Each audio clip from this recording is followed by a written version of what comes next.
Hey fam, how y'all doing today? Welcome back to History Highlights with Laney. In this video, we will highlight the Birmingham church bombing in 1963, the year I was born. The Birmingham church bombing, 1963, when a bomb exploded before Sunday morning services at the 16th Street Baptist Church in Birmingham, Alabama, a church with a predominantly black congregation that also served as a meeting place for civil rights leaders. 4 young girls were killed and many other people injured. Outrage over the incident and the violent clash between protesters and police that followed helped draw national attention to the hard-fought, often dangerous struggle for civil rights for African Americans. Birmingham in the 1960s. The city of Birmingham, Alabama was founded in 1871 and rapidly became the state's most important industrial and commercial center. As late as the 1960s, however, it was also one of America's most racially discriminatory and segregated cities. Alabama Governor George Wallace was a leading foe of desegregation, and Birmingham had one of the strongest and most violent chapters of the Ku Klux Klan. The city's police commissioner, Eugene Bull Connor, was notorious for his willingness to use brutality in combating radical demonstrators, union members, and any black citizens. Precisely because of its reputation as a stronghold for white supremacy, civil rights activists made Birmingham a major focus of their efforts to desegregate the Deep South.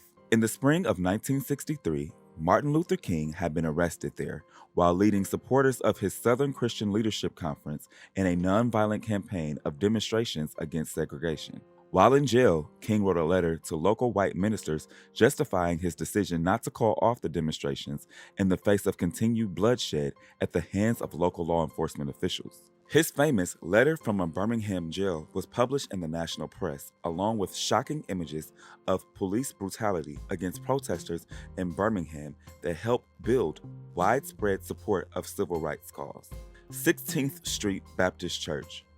Many of the civil rights protest marches that took place in Birmingham during the 1960s began at the steps of the 16th Street Baptist Church, which had long been a significant religious center for the city's black population and a routine meeting place for civil rights organizers like King. KKK members had routinely called in bomb threats intended to disrupt civil rights meetings as well as services at the church. At 10:22 a.m. on the morning of September 15, 1963, some 200 church members were in the building, many attending Sunday school classes before the start of the 11 a.m. service, when the bomb detonated on the church's east side, spraying mortar and bricks from the front of the church and caving in its interior walls.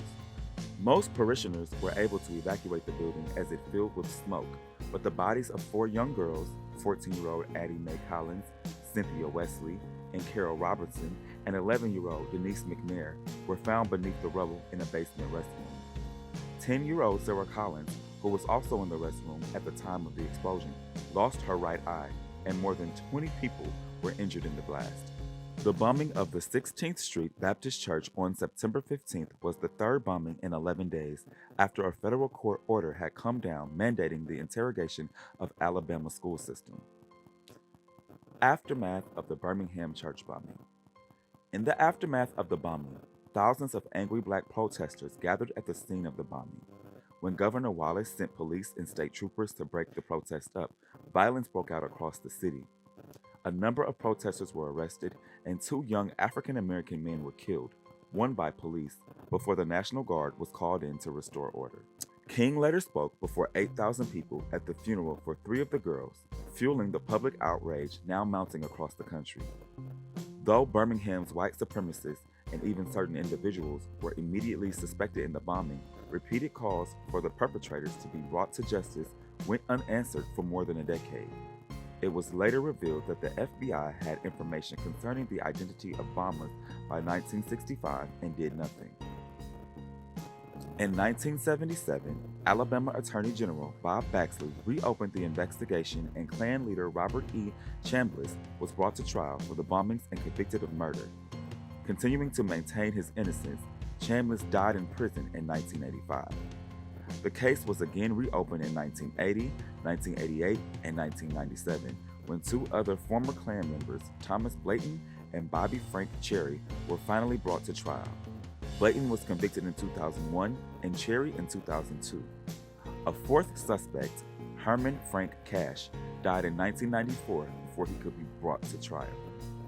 Lasting impact of the Birmingham church bombing. Even though the legal system was slow to provide justice, the effect of the bombing of the 16th Street Baptist Church was immediate and significant.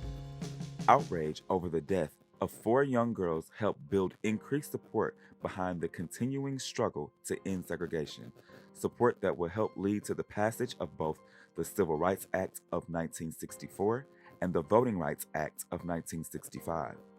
In that important sense, the bombing's impact was exactly the opposite of what its perpetrators had intended. So, there you have it. A little bit of history on the Birmingham church bombing in 1963. Be well, stay safe, and stay in peace, not pieces. Hit that bell and subscribe. Love y'all, fam. See you soon. Word of the year, love, love, love.